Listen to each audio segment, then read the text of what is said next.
Hello everyone, welcome to R K tutorial. Friends, ఇండియాలోనే largest learning platform అయినటువంటి అకాడమీలో bank ఎగ్జామ్స్కి సంబంధించినటువంటి కొత్త బ్యాచ్లు అయితే స్టార్ట్ కావడం జరిగిందండి. సో 2021, 22, 23 ఆస్పిరెంట్స్కి one of the top most educators అయితే ఇక్కడ మనకు అవైలబుల్గా ఉంటారు. సో మనకు నచ్చినటువంటి ఎడ్యుకేటర్ని అయితే ఇక్కడ ఫాలో అవ్వచ్చు. సో ప్లస్ సబ్స్క్రిప్షన్ తీసుకుంటే కనుక చాలా మంచి బెనిఫిట్స్ అయితే ఉంటాయి. షెడ్యూల్డ్ క్లాసెస్ ఉంటాయి, ఆన్లైన్ ఆఫ్లైన్ రికార్డెడ్ క్లాసెస్ అన్నీ కూడా మనకు అవైలబుల్గా ఉంటాయి. ఫుల్ సిలబస్ అనేది ఎక్స్ప్లెనేషన్ జరుగుతుంది. So strong selection of batches for bank ఎగ్జామ్స్గా మనము ఇక్కడ చెప్పుకోవచ్చు. Next, strong selection batches for bank exam Ran Vijay set 2021.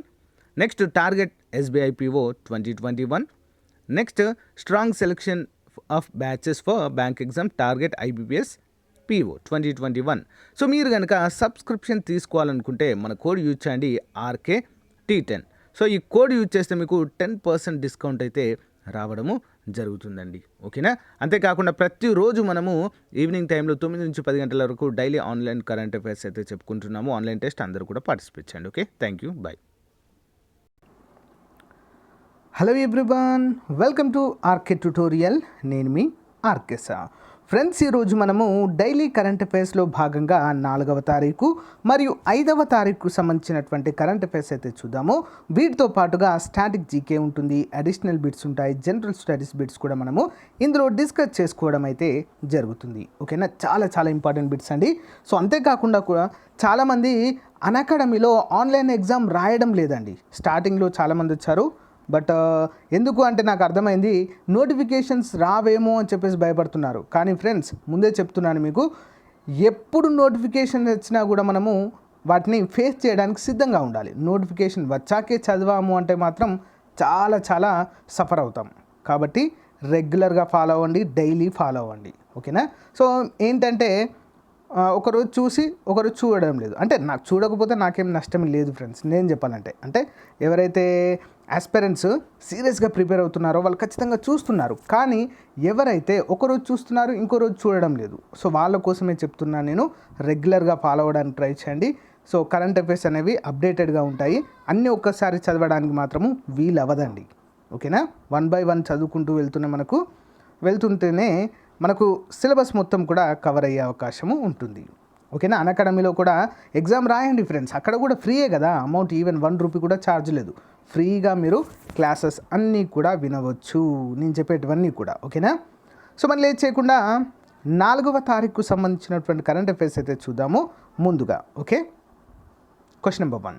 2030లో ప్రపంచం అనేటువంటి పబ్లిక్ సర్వే నివేదికను ఇటీవల ప్రచురించిన సంస్థ ఏది? ఆన్సర్ ఆప్షన్ బి అండి, యునెస్కో. వివరాలు చూద్దాము. 2030లో ప్రపంచం అనేటువంటి పబ్లిక్ సర్వే నివేదికను యునెస్కో ఇటీవల ప్రచురించింది. మే 2020 మరియు సెప్టెంబర్ 2020 మధ్య జరిగిన సర్వే ఆధారంగా ఈ నివేదికను ఈ సంస్థ ప్రచురించింది.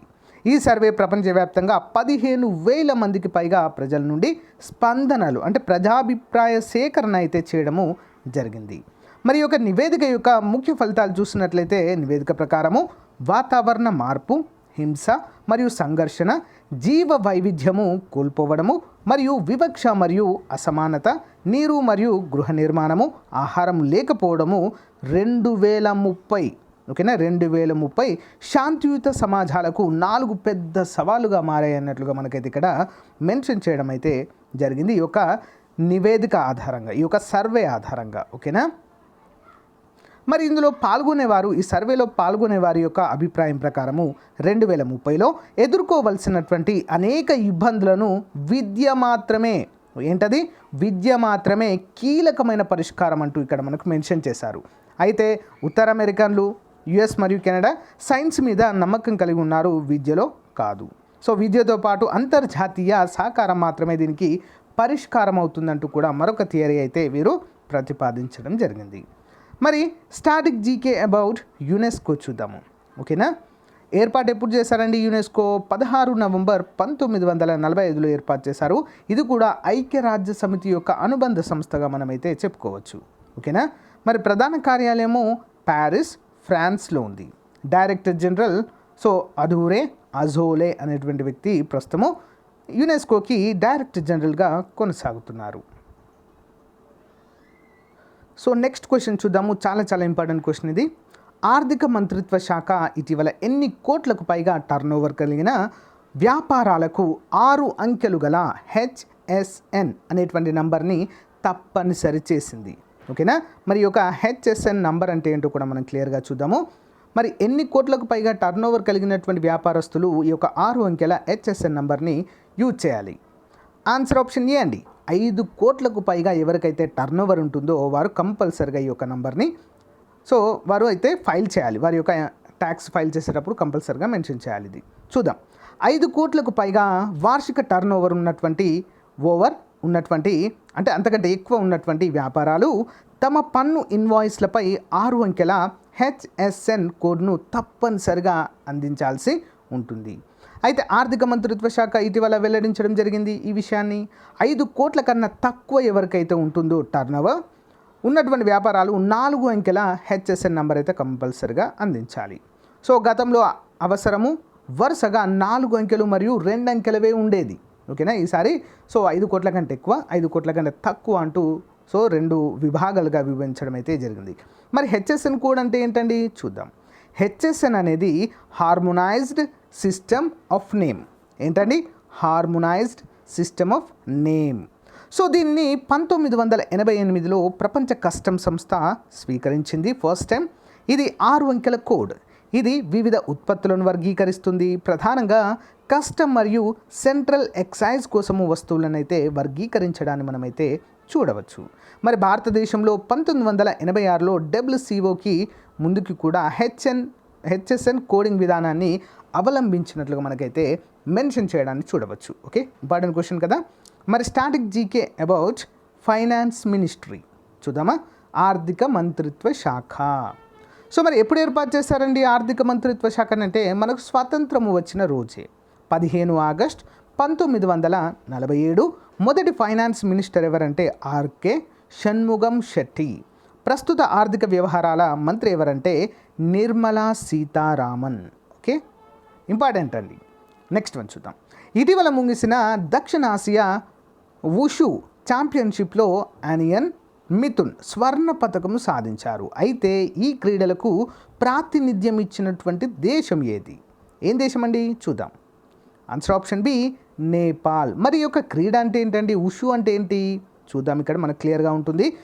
మార్చి 31న నేపాల్లో ముగిసిన దక్షిణాసియా ఉషు ఛాంపియన్షిప్లో నాటికాకు చెందినటువంటి ఆనియస్ మిథున్ స్వర్ణ పతకము సాధించారు. ఛాంపియన్షిప్లో 70 కేజీల విభాగంలో 28 ఏళ్ల యువత దేశానికి ప్రాతినిధ్యం వహించారు. మరి దక్షిణ భారతదేశం నుంచి భారత జట్టుకు చేరిన మొదటి ఉషు ఆటగాడిగా కూడా ప్రసిద్ధికి ఎక్కడమైతే మనం చూడవచ్చు. మిడ్హాన్ కరాటేలో బ్లాక్ బెల్ట్ మరియు అతను ఉషుతో పాటు కిక్ బాక్సింగ్తో కూడా జాతీయ ఛాంపియన్గా చెప్పుకోవచ్చు. ఓకేనా. అంటే ఈ తైక్వాండో, ఈ కరాటే, కిక్ బాక్సింగ్ వీటన్నిటి యొక్క రూపాంతరమే ఈ యొక్క ఉషు అని కూడా చెప్పుకోవచ్చు. వాస్తవానికి 28 ఏళ్ల అతను 5వ తరగతిలో ఉన్నప్పుడు ఉషుతో పరిచయం చేయబడ్డారు. అప్పటి నుంచి వెనక్కి తిరిగి చూడలేదు. ప్రస్తుతము అర్జున అవార్డు గ్రహీత భారత ఉషు ప్రధాన కోచ్ అయినటువంటి ప్రముఖ కోచ్ కుల్దీప్ హండూతో శిక్షణ పొందుతున్నట్లుగా ఇక్కడైతే మనకు మెన్షన్ చేశారు. ఓకే, ఇంపార్టెంట్ క్వశ్చన్ కదా. నెక్స్ట్ వన్ చూద్దాం. మరి స్టాటిక్ జీకే అబౌట్ నేపాల్. ఈ యొక్క క్రీడలకు ఆతిథ్యం ఇచ్చినటువంటి దేశం ఏంటండి? నేపాల్. ఓకే, నేపాల్ అయితే ఆతిథ్యం ఇవ్వడం జరిగింది. మరి నేపాల్కు సంబంధించినటువంటి స్టాటిక్ జీకే అయితే చూద్దాం ఇప్పుడు. స్టాటిక్ జీకే ఏర్పాటు ఎప్పుడు చేశారు? 21 డిసెంబర్ 1923లో నేపాల్ బ్రిటిష్ ఒక ట్రిటీ అయితే ఏర్పడిందండి, ఒక ఒప్పందము. దాని ప్రకారం అయితే దీన్ని ఏర్పాటు చేయడాన్ని మనమైతే చూడవచ్చు. నెక్స్ట్ వన్ చూసినట్లయితే రాజధాని కాఠ్మండ్, అధికార భాష నేపాలీ, కరెన్సీ నేపాలీ రూపీ, అధ్యక్షులు బిద్యాదేవి భండారి గారు, ప్రధానమంత్రి గారు ఖడ్గ ప్రసాద్ శర్మ ఓలీ, పార్లమెంట్ పేరు federal parliament. Okay, important question కదా. మరి మీకు ఒక క్వశ్చన్ అండి, జీకే క్వశ్చన్. హిమాలయ పర్వతాలు హిమాలయాలు గ్రేట్ ఎవరెస్ట్ శిఖరం కూడా మనకి నేపాల్లో ఉంటుంది. మరి నేపాల్లో ఎవరెస్ట్ శిఖరాన్ని ఏ పేరుతో పిలుస్తారు? మౌంట్ ఎవరెస్ట్ని ఏ పేరుతో పిలుస్తారు? ప్లస్ దాని యొక్క హైట్ ఎంత? యాజ్ పర్ వికీపీడియా దాని యొక్క హైట్ ఎంత యాజ్ పర్ రికార్డ్స్ అండి. సో ఇటీవల కొంత హైట్ పెరిగింది, బట్ ఇంకా అది రికార్డులోకి వెళ్ళలేదు. ఓకేనా, బుక్స్ రికార్డులోకి వెళ్ళలేదు కాబట్టి సో ప్రస్తుతము యాజ్ పర్ ద రికార్డ్స్ దాని యొక్క హైట్ ఎంత. సో ఎవరికైనా తెలిస్తే కామెంట్ రూపంలో తెలియచండి, లేదా అడగండి, నేను అది చెప్తా. ఓకేనా. నెక్స్ట్ క్వశ్చన్, ఇటీవల ఫోన్పే అప్లికేషన్లో ఫాస్టాగ్ జారీ చేయడానికి ఈ సంస్థను ఏ బ్యాంకుతో భాగస్వామ్యం అయితే కుదుర్చుకుంది? ఏ సంస్థతో అండి మరి చూద్దాము. సరైన సమాధానం ఆప్షన్ సి అండి, ఐసిఐసిఐ బ్యాంక్తో. ఓకే, వివరాలు చూద్దాం. ఫోన్పే యాప్లో యూపీఐని ఉపయోగించి ఫాస్టాగ్ జారీ చేయడానికి ఐసిఐసిఐ బ్యాంక్ మరియు ఫోన్పే తమ భాగస్వామ్యాన్ని ప్రకటించాయి. ఈ యొక్క ఇంటిగ్రేషన్ 280 మిలియన్లకు పైగా రిజిస్టర్ ఫోన్పే వినియోగదారులను అనువర్తనంలో ఐసిఐసిఐ బ్యాంక్ ఫాస్టాగ్ను సౌకర్యవంతంగా ఆర్డర్ చేయడానికి మరియు ట్రాక్ చేయడానికి ఇది అనుమతి ఇస్తుంది. ఫోన్పే వినియోగదారులు ఏదైనా బ్యాంకు యొక్క కస్టమర్ కావచ్చు, వారు ఫాస్టాగ్ కొనడానికి భౌతిక దుకాణాలను లేదా టోల్ ప్రదేశాలను సందర్శించని అవసరం లేదు, కాబట్టి పూర్తి డిజిటలైజ్డ్ అనుభవం అయితే ఉంటుంది. ఓకేనా. మరి ఫాస్టాగ్ జారీ కోసము ఫోన్పేతో భాగస్వామి అయిన మొదటి బ్యాంక్ ఐసిఐసిఐ బ్యాంక్. టోల్ చెల్లింపులను పూర్తిగా డిజిటలైజ్ చేయడానికి NPCI, national payments corporation of India, next IHMCL మరియు NHAI, national highways authority of India కలిసి అయితే పనిచేస్తున్నాయి. మరి యొక్క ఫాస్టాగ్ అంటే ఏంటండి? ఇంతకుముందు మనము ఏదైనా ప్రదేశానికి ఒక జిల్లా నుంచి ఇంకో జిల్లా కావచ్చు, ఒక స్టేట్ నుంచి ఇంకో స్టేట్కి వెళ్ళినప్పుడు టోల్ గేట్స్ అయితే ఉంటాయి. అక్కడ మన వెహికల్ ఆపేసి సో అక్కడ మనము టికెట్ తీసుకోవాలి కదా. ఇప్పుడు ఆ టికెట్ తీసుకునే పని లేదు, డైరెక్ట్ మనకు ఫాస్టాగ్ అకౌంట్ ఉంటుంది. ఆ అకౌంట్ నుంచే మనం టోల్ గేట్ క్రాస్ అవ్వగానే అందులోంచి డెబిట్ అవుతాయి. ఓకేనా, గమనించాలి. Next one, static GK about ICICI bank చూద్దాము. ఏర్పాటు 5 జనవరి 1994లో ఐసిఐసిఐ బ్యాంక్ను ఏర్పాటు చేశారు. ప్రధాన కార్యాలయము ముంబై అండి. ఓకేనా, ముంబైలో ఉంది.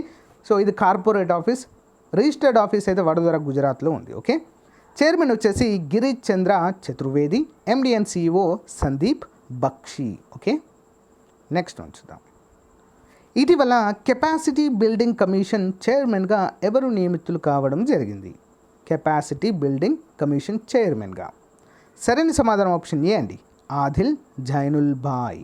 ఓకేనా, నెక్స్ట్ వన్ చూద్దాం. వివరాలు, మాజీ quality council of India chief Adil Zainul Bhai capacity building commission చైర్మన్గా ఇటీవల నియమితులు కావడాన్ని మనమైతే ఇక్కడ క్లియర్గా చూడవచ్చు. పౌర సేవలకు అన్ని స్థాయిలలో శిక్షణ ఇవ్వడానికి మిషన్ కర్మయోగి అని పిలువబడే national programme for civil services capacity building కింద ఒక కమిషన్ను ప్రభుత్వం అయితే ఆమోదించడాన్ని మనమైతే చూడవచ్చు. ఓకే, నెక్స్ట్ వన్, తెలంగాణ రాష్ట్రంలోని శ్రీరామ్ సాగర్ బ్యాక్ వాటర్ ప్రాంతాన్ని కమ్యూనిటీ రిజర్వ్గా ఏర్పాటు చేయాలని అటవీ శాఖ ఇటీవల నిర్ణయించింది. అయితే ఎస్ఆర్ఎస్పి ఈ నది పైన ఉంది. శ్రీరామ్ సాగర్ ప్రాజెక్ట్ ఏ నది పైన ఉంది? ఇంపార్టెంట్ క్వశ్చన్ అండి. ఆన్సర్ ఆప్షన్ సి, గోదావరి నది పైన ఉందండి. ఓకే, గోదావరి నది పైన ఉంది. వివరాలు చూద్దాం. కనువిందు చేసేటువంటి కృష్ణ జింకలు, ఫ్లెమింగో, పెలికాన్ వంటి విదేశీ పక్షులతో కిలకిలలాడుతున్నటువంటి శ్రీరామ్ సాగర్ బ్యాక్ వాటర్ ప్రాంతం ఇకపైన వన్యప్రాణుల సంరక్షణ కేంద్రంగా మారనుంది. స్థానిక ప్రజల భాగస్వామ్యంతో ఈ ప్రాంతాన్ని కమ్యూనిటీ రిజర్వ్గా ఏర్పాటు చేయాలని అటవీ శాఖ ఇటీవల నిర్ణయించింది. ఈ మేరకు అటవీ శాఖ principal chief conservator of forest కార్యాలయం నుంచి అందిన ఆదేశాల మేరకు జిల్లా అటవీ శాఖ అధికారులు ప్రతిపాదనలు అయితే సిద్ధం చేస్తున్నారు. సో ప్రతిపాదిత ఎస్ఆర్సి బ్యాక్ వాటర్ ప్రాంతాన్ని సో పిసిసిఎఫ్ శోభ శుక్రవారము పరిశీలించినట్లుగా తెలుస్తుంది. ఓకేనా, ఎస్ఆర్ఎస్పికి సంబంధించినటువంటి స్టాటిక్ జీకే చూద్దాము. శ్రీరామ్ సాగర్ ప్రాజెక్ట్, మరి ఈ యొక్క ప్రాజెక్ట్ ఎక్కడుందండి? నిజామాబాద్ జిల్లాలో ఉంది. ఓకేనా, నిర్మాణం ఎప్పుడు ప్రారంభమైంది? 1963. మరి నిర్మాణము పూర్తయిన సంవత్సరము 1977. ఈ నదిపైన నిర్మించారంటే గోదావరి. ఎత్తెంత అండి? సో వాటర్ లెవెల్ నుంచి 43 మీటర్ల వరకు ఎత్తైతే ఉంటుంది. పొడవు వచ్చేసి 15,600 మీటర్ల వరకు అయితే ఉంటుందండి. పొడుగు ఆల్మోస్ట్ 15 కిలోమీటర్లు ఉంటుందండి. ఓకేనా, ఎంత పెద్దదో అర్థం చేసుకోండి మీరు. తెలంగాణలోనే అతిపెద్దదిగా చెప్పుకోవచ్చు. నెక్స్ట్ వన్, అరుదైన వ్యాధుల జాతీయ విధానము 2021 ప్రకారము వివిధ రకాల వ్యాధిగ్రస్తులకు రాష్ట్రీయ ఆరోగ్య నిధి క్రింద ఎన్ని లక్షల ఆర్థిక సహాయము అందుతుంది? ఎంత అండి మరి? ఆప్షన్ సి అండి, 20 లక్షల రూపాయల ఆర్థిక సహాయం అయితే అందుతుంది. వివరాలు చూద్దాం. అరుదైన వ్యాధుల జాతీయ విధానం 2021ని కేంద్ర ఆరోగ్య శాఖ మంత్రి హర్షవర్ధన్ గారు శనివారము ఢిల్లీలో లాంఛనంగా ఆవిష్కరించారు. మరి ఈ వ్యాధుల చికిత్సకయ్యే అధిక వ్యాయాలను తగ్గించడము, దేశంలోనే పరిశోధనలు జరిపి మందులు తయారు చేయడము ప్రధాన ఉద్దేశాలు. వ్యాధిగ్రస్తులకు రాష్ట్రీయ ఆరోగ్య నిధి క్రింద 20 లక్షల వరకు సహాయం అయితే అందుతుందన్నారు. ఇది పేదలకే పరిమితం కాకుండా పీఎం జన్ ఆరోగ్య యోజన క్రింద కూడా నమోదైన వారందరికీ కూడా వర్తిస్తుంది. కార్పొరేట్ సంస్థలు, వ్యక్తుల నుంచి విరాళాలు సేకరించడానికి వీలుంటుంది. సో పరిశోధనల నిమిత్తము వ్యాధుల సమాచారాన్ని కూడా భద్రపరుస్తారు. విశిష్ట సంస్థలుగా గుర్తింపు పొందినటువంటి 8 ఆరోగ్య కేంద్రాలకు 5 కోట్ల వరకు అయితే ఆర్థిక సహాయము దీని ద్వారా అందించేందుకు ప్రతిపాదించడం అయితే చూడవచ్చు. Okay, next one. అంతర్జాతీయ విశ్వవిద్యాలయ క్రీడా సమైక్య నిర్వహించాల్సిన అంతర్జాతీయ విశ్వవిద్యాలయ క్రీడలను ఇటీవల కరోనా నేపథ్యంలో వాయిదా వేశారు. అయితే వీటిని నిర్వహించేటువంటి వేదిక ఏది? ఓకేనా, ఏ దేశంలోని ఏ ప్రాంతము వీటిని నిర్వహించనుంది? ఆన్సర్ ఏంటండి? Option A చెంగుడు. ఏంటండి? చెంగుడు. రేటింగ్ ఉంది కదా పేరు, కరోనా దేశంలోనే ఉంది అది. వివరాలు చూద్దాం. 2021 ఆగస్టు 18 నుంచి 29 వరకు చైనాలోని చెంగుడు నగరంలో జరగాల్సిన ప్రపంచ విశ్వవిద్యాలయ క్రీడలను 2022 ఏడాదికి వాయిదా వేశారు. కరోనా వైరస్ ఇంకా తగ్గుముఖం పట్టకపోవడంతో ఈ నిర్ణయం తీసుకున్నట్లుగా తెలుస్తుంది. ఏప్రిల్ 2న అంతర్జాతీయ విశ్వవిద్యాలయాల క్రీడా సమైక్య తెలపడం అయితే జరిగింది. మరి వచ్చే ఏడాది చైనాలో మరో 2 మెగా ఈవెంట్స్ అయితే ఉన్నాయి. 2022 ఫిబ్రవరిలో బీజింగ్ వింటర్ ఒలింపిక్స్, 2022 సెప్టెంబర్లో హాంగ్జౌలో ఆసియా క్రీడలు కూడా ఇంకా జరగాల్సి ఉంది. ఓకే, మరి స్టాటిక్ జీకే అబౌట్ చైనా చూద్దాం. ఏర్పాటు 1 జనవరి 1912, రాజధాని బీజింగ్, అధికారిక భాష చైనీస్. సో కరెన్సీ వచ్చేసి రెన్మిన్బి అనేటువంటిది యువాన్ అంటాము, లేదా యువాన్. అసలు యాక్చువల్గా మనకు యువాన్ అనే ఐడియా ఉంటుంది, కానీ ఒక్కొక్కసారి రెన్మిన్బి అనేది ఏ దేశ కరెన్సీ అని అడుగుతున్నారు, కాబట్టి ఇది ఎవరికి తెలియదు, మ్యాథ్స్ గుర్తుంచుకోవాలి. రెన్మిన్బి. ఓకే, యువాన్ అనే అంటారు దాన్ని కూడా. మరి పార్లమెంట్ పేరు ఏంటండి? National people's congress. ప్రెసిడెంట్ వచ్చేసి Xi Jinping. Okay, Xi Jinping. Next one చూద్దాము. ఒడిషా ప్రభుత్వం అందజేసే ప్రతిష్టాత్మక కళింగరత్న సత్కారం పొందినటువంటి గవర్నర్ ఎవరు? ఒడిషా ప్రభుత్వం యొక్క అత్యున్నత పురస్కారంగా చెప్పుకోవచ్చు దీన్ని. మరి ఎవరికి అందజేశారు ఇది? ఆన్సర్ ఆప్షన్ బి అండి, వి హరిచందన్ గారు. ఓకేనా, బిశ్వభూషణ్ హరిచందన్. ఓకేనా, ఆంధ్రప్రదేశ్ రాష్ట్ర గవర్నర్. వివరాలు చూద్దాము. ఆంధ్రప్రదేశ్ రాష్ట్ర గవర్నర్ బిశ్వభూషణ్ హరిచందన్కు ప్రతిష్టాత్మక కళింగరత్న సత్కారం అయితే లభించింది. ఓకేనా, భారత ఉపరాష్ట్రపతి ఎం వెంకయ్యనాయుడు గారు కళింగరత్న మకుటం ప్రదానం చేసి సత్కరించడం అయితే చూడవచ్చు. మరి ఒడిశాలోని కటక్ నగరంలో ఏప్రిల్ 2న జరిగిన ఆదికవి సరళదాస్ 600వ జయంత్యుత్సవం వేదికపై ఈ సత్కారం చేశారు. కార్యక్రమంలో పెట్రోలియం, సహజ చమురు, ఉక్కు, పరిశ్రమ శాఖ మంత్రి ధర్మేంద్ర ప్రధాన్, ఒడిశా గవర్నర్ ఆచార్య గణేషీలాల్, సరళ సాహిత్య సంసద్ అధ్యక్షుడు డాక్టర్ ప్రభాకర్ స్వాయి ఇందులో పాల్గొన్నారు. మరి స్టాటిక్ జీకే అబౌట్ ఒడిశా చూద్దాము. ఎస్, ఏర్పాటు 1 ఏప్రిల్ 1936లో ఒడిశాను ఏర్పాటు చేశారు. రాజధాని వచ్చేసి భువనేశ్వర్.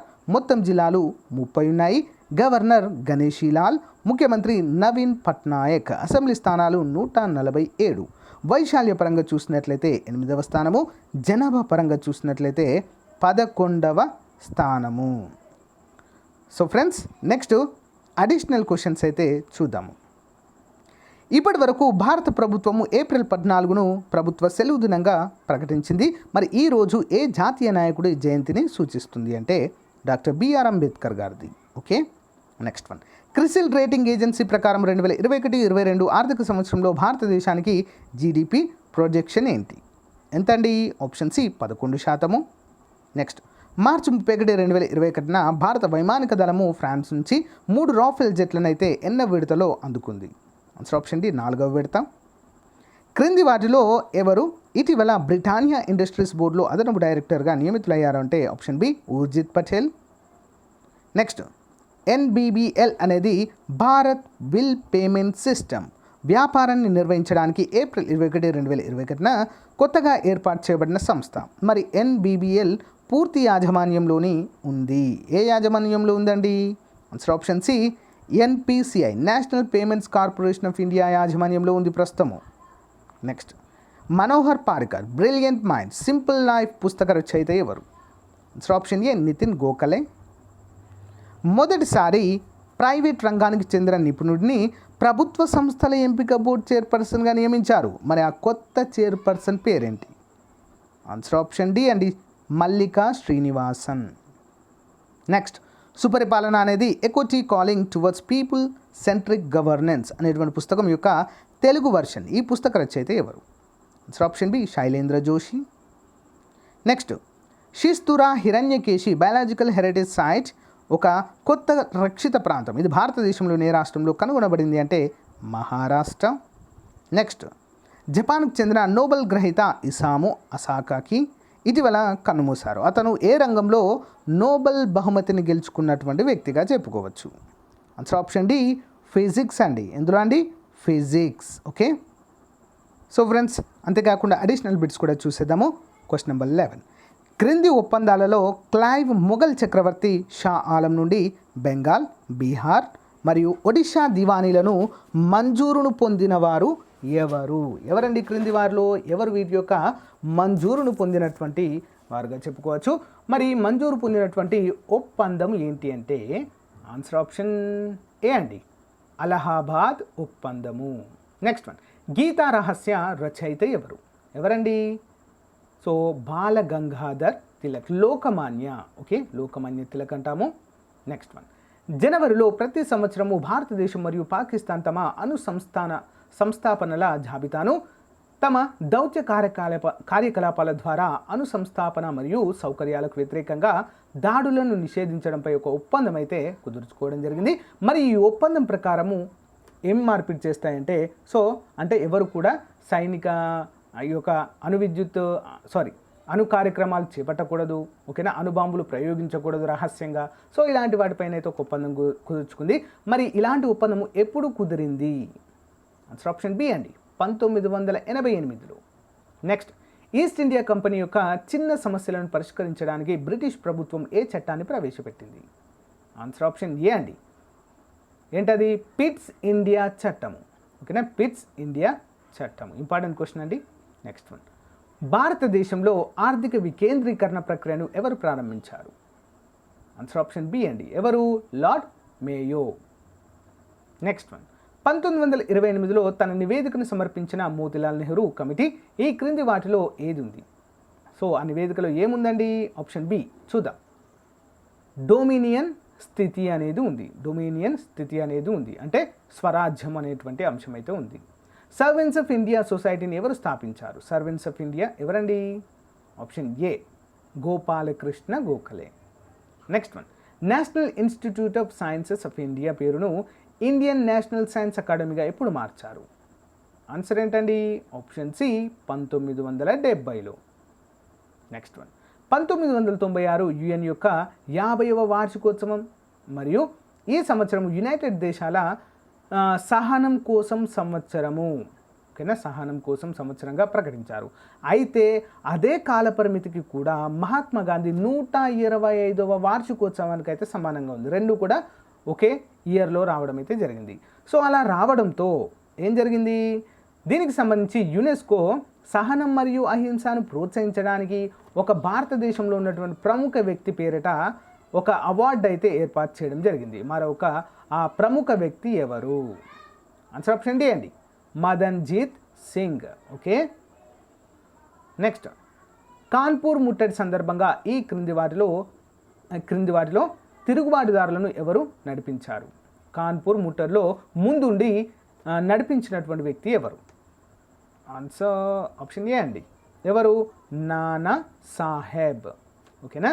సో ఫ్రెండ్స్, ఇంతటితో మనము 4వ తారీఖు సంబంధించినటువంటి కరెంట్ అఫైర్స్ చూసాము. ఇప్పుడు 5వ తారీఖు సంబంధించినటువంటి కరెంట్ అఫైర్స్ అయితే మనము క్లియర్గా చూద్దాం. ఓకే. క్వశ్చన్ నెంబర్ 1, ఇటీవల ఏ దేశంలో నిరసనలకి వ్యతిరేకంగా పోలీస్, క్రైమ్, సెంటెన్సింగ్ మరియు కోర్టుల బిల్లు 2021ని ఆమోదించడం జరిగింది. చాలా చాలా ఇంపార్టెంట్ క్వశ్చన్. ఏ దేశం అండి మరి? Option A United Kingdom, UK. వివరాలు చూద్దాం. యునైటెడ్ కింగ్డమ్లో బ్రిటిష్ పార్లమెంట్లో ప్రవేశపెట్టిన కొత్త చట్టానికి వ్యతిరేకంగా వేలాది మంది నిరసనలు అయితే వ్యక్తం చేస్తున్నారు. మరి కొత్త చట్టాన్ని పోలీస్ క్రైమ్, సెంటెన్సింగ్ మరియు కోర్టుల బిల్లు 2021 అని కూడా పిలుస్తారు. బిల్లుకు వ్యతిరేకంగా నిరసనలు కిల్ ది బిల్ నిరసనగా పేరు పెట్టడం అయితే జరిగింది. పోలీస్ క్రైమ్ బిల్లు ఎందుకు ఆమోదించబడుతున్నాయి చూద్దాం. ప్రస్తుతము బ్రిటిష్ పోలీసులు దేశంలో నిరసనలను నిర్వహించడానికి 1986లో ఆమోదించిన పబ్లిక్ ఆర్డర్ చట్టం అనేటువంటి పబ్లిక్ ఆర్డర్ చట్టాన్ని ఉపయోగిస్తున్నారు. ఏదేమైనా బ్రిటిష్ ప్రభుత్వం ప్రకారం ఈ చట్టంలో దేశంలో ఎదుర్కొంటున్న నిరసనల నిర్వహణకు ఇకపై సరిపోదు. అంటే నిరసనలు చేయకూడదు అని అర్థము. ఏప్రిల్ తిరుగుబాటు నిరసనలు అదుపు తప్పిన ఉదాహరణ ఇక్కడైతే ఒకసారి ఎగ్జాంపుల్గా అయితే చెప్పడం జరిగింది. ఏప్రిల్ తిరుగుబాటును నియంత్రించడానికి బ్రిటిష్ పోలీసులు $16 మిలియన్ అయితే ఖర్చు చేయడం జరిగింది. అంటే సింపుల్గా చెప్పాలంటే ఎలాంటి నిరసనలు ఇక చేయకూడదు యునైటెడ్ కింగ్డమ్లో అని అర్థం ఈ యొక్క బిల్లు యొక్క సారాంశము. మరి స్టాటిక్ జీకే అబౌట్ యూకే చూద్దాము. ఏర్పాటు 1 మే 1707. రాజధాని లండన్, అధికారిక భాష ఇంగ్లీష్, కరెన్సీ పౌండ్ స్టెర్లింగ్, ప్రధాని బోరిస్ జాన్సన్. నెక్స్ట్ వన్ చూద్దాం. ప్రపంచ విశ్వవిద్యాలయాల అకాడమిక్ ర్యాంకింగ్స్లో భాగంగా భారతదేశంలో అగ్రస్థానంలో ఉన్నటువంటి యూనివర్సిటీ ఏది? ఆన్సర్ ఆప్షన్ బి అండి, బెంగళూరు IIS. ఓకేనా, ఇండియన్ ఇన్స్టిట్యూట్ ఆఫ్ సైన్సెస్. వివరాలు చూద్దాము. ARW అంటే ప్రపంచ విశ్వవిద్యాలయాల academic rankings of world universities. దీన్ని షాంఘై ర్యాంకింగ్స్ అని కూడా అంటారు. సుమారు 15 భారతీయ విశ్వవిద్యాలయాలు 2020లో ARWలో చేరాయి. ARW ర్యాంకింగ్లో భారత విశ్వవిద్యాలయాలు చూద్దాము. బెంగళూరులోని ఇండియన్ ఇన్స్టిట్యూట్ ఆఫ్ సైన్సెస్ భారతదేశంలోని ఉన్నత విద్యా సంస్థల్లో అగ్రస్థానం కైవసం చేసుకుంది. కలకత్తా విశ్వవిద్యాలయము భారతదేశంలోని ఉన్నత విద్యా సంస్థల్లో 3వ స్థానాన్ని దక్కించుకుంది. ర్యాంకింగ్లో చేర్చబడిన ఇతర అగ్రశ్రేణి సంస్థలు చూసినట్లయితే క్రింది విధంగా ఉన్నాయి: IIT Madras, IIT Delhi, IIT Kharagpur. Next Jawaharlal Nehru విశ్వవిద్యాలయము, అలీగఢ్ ముస్లిం విశ్వవిద్యాలయము, Vellore institute of technology, all India institute of medical sciences, Anna విశ్వవిద్యాలయము, భారతీయార్ విశ్వవిద్యాలయము, IIT Kanpur, IIT Roorkee, IISER Indian institute of science and education research. పైన పేర్కొన్న సంస్థలు ర్యాంకింగ్లో చేర్చబడినప్పటికీ కూడా వాటిలో ఏవి కూడా టాప్ 100లో లేవండి. టాప్ 100లో లేవు ఏవి కూడా. అన్ని భారతీయ సంస్థలు 500 నుంచి 600 మధ్య ఉంటాయి ఫ్రెండ్స్ కేటగిరీలో. ఆ కేటగిరీలో అయితే ఉండడాన్ని గమనించాలి. నెక్స్ట్ వన్, యూకే ఆధారిత చెల్లింపుల వ్యవస్థ సంస్థ అయినటువంటి ACI నివేదిక ప్రకారము డిజిటల్ చెల్లింపుల విషయంలో ఏ దేశం అగ్రస్థానంలో ఉంది? ACI అనేటువంటి ఒక సంస్థ మరి డిజిటల్ చెల్లింపుల విషయంలో ఏ దేశం అగ్రస్థానంలో ఉంది అని పేర్కొంది. ఆన్సర్ ఆప్షన్ సి అండి, ఇండియానే. వివరాలు చూద్దాం. యూకే ఆధారిత చెల్లింపుల వ్యవస్థ ACI ఇటీవల డిజిటల్ చెల్లింపులపై ఒక నివేదికను విడుదల చేసింది. నివేదిక ప్రకారము 2020లో భారతదేశంలో అత్యధిక రియల్ టైమ్ ఆన్లైన్ లావాదేవీలు అయితే జరిగాయి. భారతదేశం యొక్క డిజిటల్ చెల్లింపు మార్కెట్కు Paytm, PhonePe, Bharat pay, pine labs మొదలైనవి నాయకత్వం వహిస్తాయి. మరి ఫిబ్రవరి 2021తో పోలిస్తే యూపీఐ యూనిఫైడ్ పేమెంట్స్ ఇంటర్ఫేస్ లావాదేవీ మార్చి 2021లో 18.7% పెరిగాయి. ఫిబ్రవరి 2021లో యూపీఐ లావాదేవీ 4.25 లక్షల కోట్లు కాగా మార్చి 2021లో ఇది 5.05 లక్షల కోట్లుగా చేరింది. మరి ఆన్లైన్ లావాదేవీల సంఖ్యలో చైనా, US, దక్షిణ కొరియా, UK, థాయిలాండ్ కంటే భారత్ ముందు వరుసలో ఉంది. మరి నివేదిక ప్రకారం భారతదేశంలో ఎలక్ట్రానిక్ లావాదేవీల వాటా 2020 నాటికి 50% మించిపోనుందాడు ఫ్రెండ్స్. ఓకే, మరి స్టాటిక్ జీకే అబౌట్ ఇండియా చూద్దాము. ఇండియా ఎప్పుడు ఏర్పాటు చేశారు అంటే స్వతంత్రం ఎప్పుడు రావడం జరిగింది? 15 ఆగస్టు 1947. గణతంత్ర దినోత్సవము 26 జనవరి 1950. అంటే భారత రాజ్యాంగము అమలులోకి వచ్చినటువంటి రోజు. రాజధాని న్యూఢిల్లీ, అధికారిక భాష హిందీ ఉందండి. నెక్స్ట్ రాష్ట్రపతి రామ్నాథ్ కోవింద్ గారు, ఉపరాష్ట్రపతి వెంకయ్య నాయుడు. నెక్స్ట్ ప్రధాని నరేంద్ర మోదీ, సుప్రీంకోర్టు ప్రధాన న్యాయమూర్తి Sharad Arvind Bobde, Lok Sabha speaker Om Birla, Rajya Sabha deputy speaker Harivansh Narayan Singh, currency Indian rupee. అయితే ఫ్రెండ్స్ మీకు ఒక చిన్న క్వశ్చన్ ఏంటంటే, సో సారనాథ్లో ఉన్నటువంటి 3 సింహాలు, ఓకేనా, 3 సింహాల భూమి ఉంది కదా. సో మరి అందులో సత్యమేవ జయతే అనేటువంటి ఒక స్లోగన్ అయితే తీసుకోవడం జరిగింది. సో మరి దాన్ని, ఆ స్లోగన్ని ఎక్కడి నుంచి తీసుకున్నారండి? ఒక ఉపనిషత్ నుంచి అయితే తీసుకోవడం జరిగింది, ఓకేనా. మరి ఏ పేరేంటి, ఆ ఉపనిషత్ పేరేంటి, ఎక్కడి నుంచి తీసుకోవడము జరిగింది? ఇంపార్టెంట్ క్వశ్చన్ అండి చాలా. సో ఉపనిషత్ అని చెప్పేసి మీకు ఏంటి అంటే ఒక హింట్ కూడా ఇచ్చాను. సో ఎవరికైనా ఏ ఉపనిషత్తు తెలియచేయండి, ఓకేనా. ఇంపార్టెంట్ క్వశ్చన్ అండి. నెక్స్ట్ వన్ చూద్దాము. సో ఇవన్నీ చెప్పాను కదా, యా, ఓకే. నెక్స్ట్ వన్, ఆర్థిక మంత్రిత్వ శాఖ ఆధ్వర్యంలో పనిచేస్తున్న జాతీయ పొదుపు సంస్థ నివేదిక ప్రకారము చిన్న పొదుపు పథకము అమలులో ప్రథమ స్థానంలో ఉన్న నగరము ఏది? చిన్న పొదుపు అమలు స్థానంలో, ఓకేనా. ఆన్సర్ వచ్చేసి ఆప్షన్ డి అండి, పశ్చిమ బెంగాల్. వివరాలు చూద్దాము. దేశంలో చిన్న పొదుపు పథకానికి పశ్చిమ బెంగాల్ అగ్రస్థానంలో ఉందని ఆర్థిక మంత్రిత్వ శాఖ ఆధ్వర్యంలో పనిచేస్తున్న జాతీయ పొదుపు సంస్థ ఇటీవల ప్రకటించింది. మొత్తం కార్పస్లో రాష్ట్రము 15% వాటా ఇస్తుంది. ఇది చిన్న పొదుపు పథకం క్రింద ఇప్పటివరకు 90,000 కోట్ల వసూలు చేసింది. మరి చిన్న పొదుపు పథకం క్రింద ఉత్తమ ప్రదర్శనకారులు చూసినట్లయితే పశ్చిమ బెంగాల్ తర్వాత 15.09%తో వాటాతో ఉత్తరప్రదేశ్. నెక్స్ట్ ఉత్తరప్రదేశ్ రాష్ట్రము 69,660 కోట్ల రూపాయలు అయితే వసూలు చేసింది. నెక్స్ట్ మహారాష్ట్ర 3వ స్థానంలో నిలిచింది. మహారాష్ట్ర 10.57% అంటే 63,023 కోట్లు. గుజరాత్ 4వ స్థానంలో ఉంది. గుజరాత్ 8.16% అంటే 48,648 కోట్లు. తమిళనాడు 5వ స్థానంలో ఉంది. 4.8 అంటే 28,598 కోట్ల రూపాయలు అయితే సో ఆర్జించడం జరిగింది. సో ఇంపార్టెంట్ క్వశ్చన్ అండి, గుర్తుంచుకోవాలి. నెక్స్ట్ వన్, పిఎం స్వానిధి పథకం క్రింద వీధి వ్యాపారులకు అత్యధిక రుణాలు మంజూరు చేసినటువంటి ప్రభుత్వ రంగ బ్యాంక్ ఏది? పిఎం స్వానిధి అంటే వీధి వ్యాపారులు ఉంటారు కదా ఫ్రెండ్స్, వారికి లోన్స్ ఇవ్వడమే ఈ పథకం యొక్క ముఖ్యమైన ఉద్దేశంగా చెప్పుకోవచ్చు. మరి ఏ బ్యాంక్ అండి? చూద్దాం. Answer option A, state bank of India. వివరాలు చూద్దాం. 2021 మార్చ్ 29 వరకు కూడా పిఎం స్వానిధి పథకం క్రింద 20 లక్షల మంది వీధి వ్యాపారులకు రుణాలు అందించినట్లుగా గృహ నిర్మాణ పట్టణ వ్యవహారాల మంత్రిత్వ శాఖ ఇటీవల ప్రకటించింది. ఇందులో 18 లక్షల రుణాలను ప్రభుత్వ రంగ బ్యాంకులు అయితే అందించాయి. మరోవైపు ప్రైవేట్ రంగ బ్యాంకులు 32,534 రుణాలను మాత్రమే అందించాయి. సో బాటమ్ లైన్లో ప్రైవేట్ రంగ బ్యాంకులు పిఎం స్వానిధి పథకం క్రింద 1.6% రుణాలు మాత్రమే అందించాయి, ఓకేనా. మరి పిఎం స్వానిధి పథకంలో అగ్రశ్రేణిలో ఉన్నటువంటి సో ప్రభుత్వ రంగ బ్యాంకుల్లో స్టేట్ బ్యాంక్ ఆఫ్ ఇండియా అగ్రస్థానంలో ఉంది. మరి ఈ పథకం క్రింద 5.8 లక్షల కోట్ల రుణాలు అయితే ఇచ్చింది. సో ఎస్బీఐ తర్వాత యూనియన్ బ్యాంక్ ఆఫ్ ఇండియా మరియు బ్యాంక్ ఆఫ్ బరోడాలు కూడా ఉన్నాయి.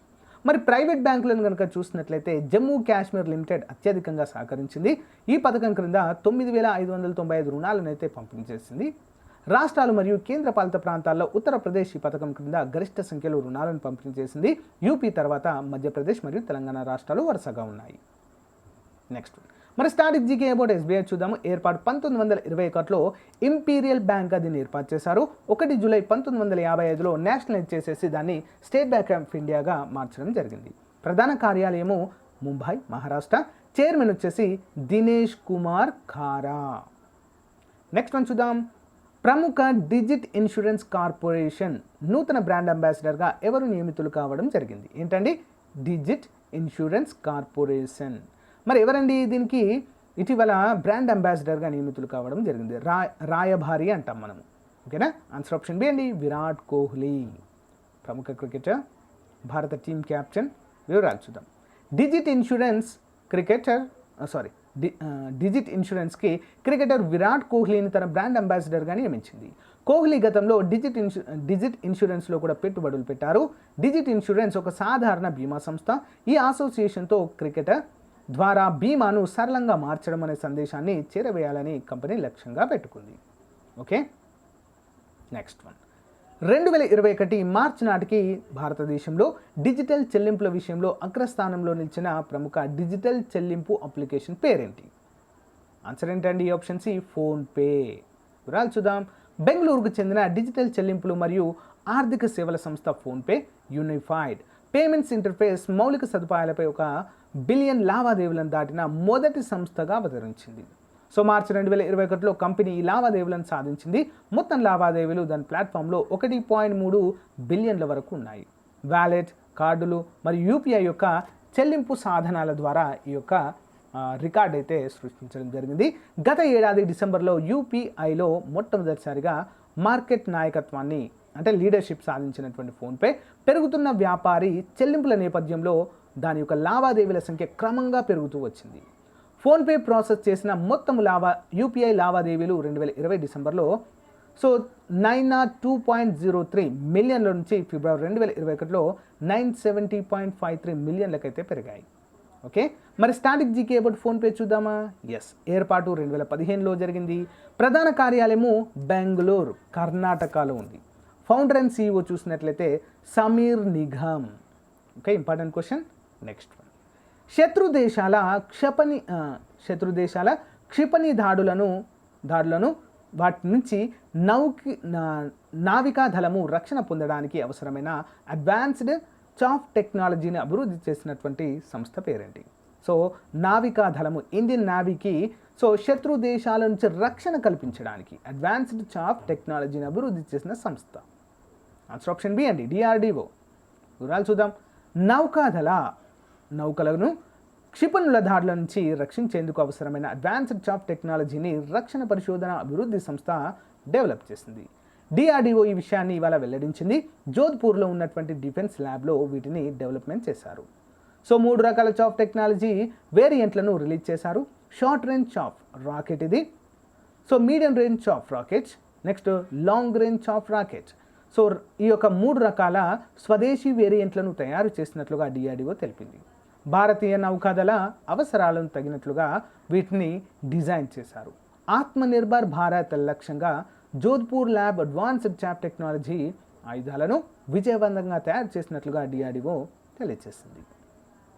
Next, static GK about DRDO. ఏర్పాటు 1958. ప్రధాన కార్యాలయం ఎక్కడ ఉందండి? న్యూఢిల్లీ. మరి చైర్మన్ ఎవరు? డాక్టర్ సతీష్ రెడ్డి గారు. రెస్పాన్సిబుల్ మినిస్టర్ రాజ్నాథ్ సింగ్, రక్షణ శాఖ మంత్రి. నెక్స్ట్ వన్, ఇటీవల మరణించిన ప్రముఖ రాజకీయవేత్త భగవతీ సింగ్ ఏ పార్టీ వ్యవస్థాపక సభ్యులలో ఒకరిగా ఉన్నారు? ఆన్సర్ ఆప్షన్ ఏ,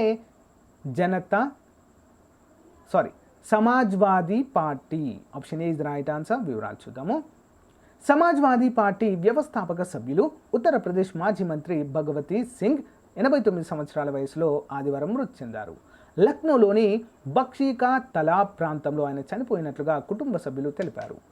భగవత్ సింగ్ కోరిక మేరకు అంత్యక్రియలు నిర్వహించలేదు. మృతదేహాన్ని కింగ్ జార్జ్ మెడికల్ యూనివర్సిటీకి అప్పగించనున్నట్లుగా తెలిపారు. భగవతీ సింగ్ మృతిపై SP అధినేత అఖిలేష్ యాదవ్ సంతాపం వ్యక్తం చేశారు. ఆ భగవంతుడు ఆయన ఆత్మకు శాంతి చేకూరాలని కోరుతూ ట్వీట్ అయితే చేయడాన్ని మనము చూడవచ్చు. నెక్స్ట్ వన్, మొక్కల నుండి కీటకాలకు జన్యువులను బదిలీ చేసే ప్రపంచంలోనే మొట్టమొదటి పరిశోధన ఇటీవల గుర్తించిన శాస్త్రవేత్తలు ఏ దేశానికి చెందినవారు? ఇంపార్టెంట్ క్వశ్చన్ అండి. మొక్కల నుండి కీటకాలకు జన్యువులను బదిలీ చేసేటువంటి ఒక ప్రక్రియ. ఆన్సర్ ఎవరండి? ఇలాంటివి ఎవరు చేస్తారు? చైనా వాళ్ళే చేస్తారు. వివరాలు చూద్దాం. మొక్కల నుండి కీటకాలకు జన్యువులను బదిలీ చేయడాన్ని చైనా శాస్త్రవేత్తలు ఇటీవల గుర్తించారు.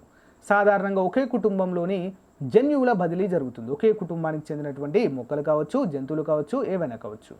ఉదాహరణకు మానవ తల్లిదండ్రుల జన్యువులు అతని లేదా ఆమె బిడ్డకు బదిలీ చేయబడతాయి. అయితే ఇటీవల ఆవిష్కరణలో ఈ పరిస్థితి లేదు. ఇక్కడ వైట్ ఫ్లైస్ అనేటువంటి పురుగు మొక్కల నుండి DNAలో కొంత భాగాన్ని వాటికి జన్యువులలో చేర్చింది. జన్యు బదిలీ గురించి చూద్దాము. జన్యువును ఒక కుటుంబం నుండి మరొక కుటుంబానికి బదిలీ చేయడాన్ని క్షితిజ సమాంతర జన్యు బదిలీ అంటారు. ఇక్కడ ఇటీవల ఆవిష్కరణలో జన్యువులు మొక్కల కుటుంబం నుండి పురుగుల కుటుంబానికి బదిలీ చేయడం అయితే జరిగింది. Important question.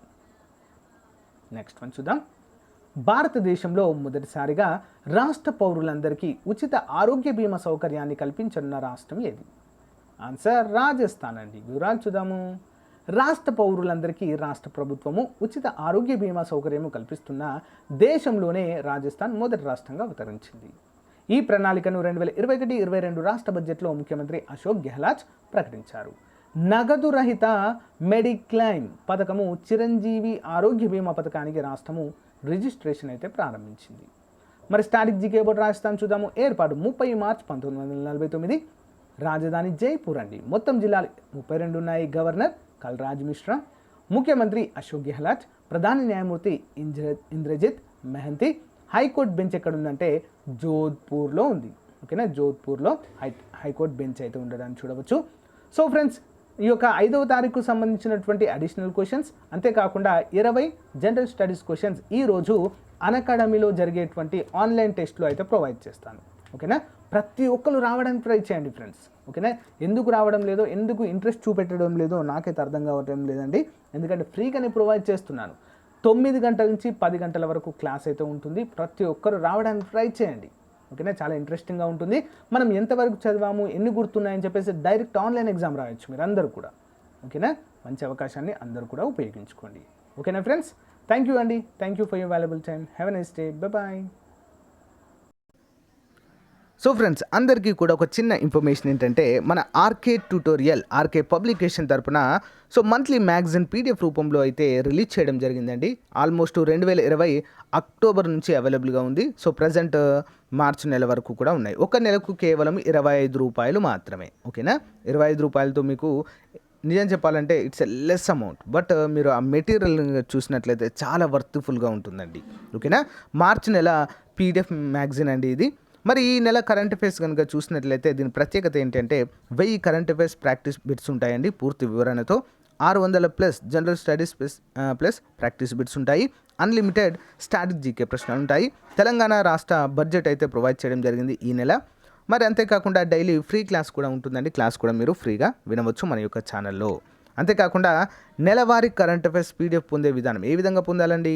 సో మీరు ఇక్కడ క్రింద చూపించినటువంటి నెంబర్ ఉంది కదా, 9030362853 అనేటువంటి నెంబర్కి గూగుల్ పే కానీ, ఫోన్పే కానీ, పేటిఎం కానీ, ఓకేనా, అమెజాన్ పే కానీ ఏదైనా ఒకటి పే చేసిన వెంటనే అక్కడ మీకు ఏదైనా డిస్క్రిప్షన్ రాయండి అని అడుగుతుంది కదా.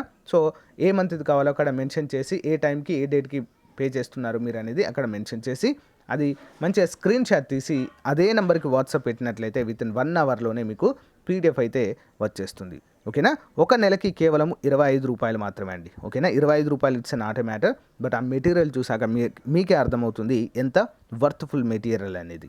ఓకేనా, సో అక్టోబర్ నుంచి అయితే అవైలబుల్గా ఉన్నాయండి. మనకు ఏ నోటిఫికేషన్కైనా అక్టోబర్ నుంచి సరిపోతాయి కాబట్టి అక్టోబర్ నుంచి అవైలబుల్గా ఉన్నాయి. సో ఏ మంత్ కావాలనుకున్నా కూడా మీరు తీసుకోవచ్చు. ఓకేనా, సో ఇదండి ఈ రోజుకు సంబంధించినటువంటి ముఖ్యమైన అప్డేట్. Thank you, by.